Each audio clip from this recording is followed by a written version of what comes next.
And TG. Charan TV update news. Patnam Narender Reddy remand రిపోర్టులో KTR పేరు.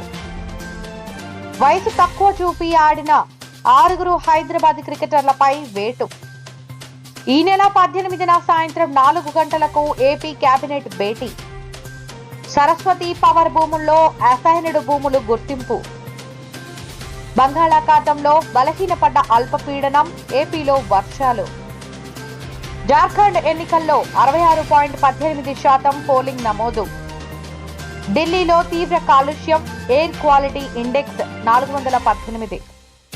అమెరికాలో white house వేదికగా ట్రంప్ బైడెన్ భేటీ. 3వ టీ20లో దక్షిణాఫ్రికాపై భారత్ విజయం. తిరుమల సమాచారం. నిన్న స్వామివారిని దర్శించుకున్న భక్తుల సంఖ్య 63,235 మంది. నిన్న స్వామివారి హుండీ ఆదాయం 3.72 కోట్లు.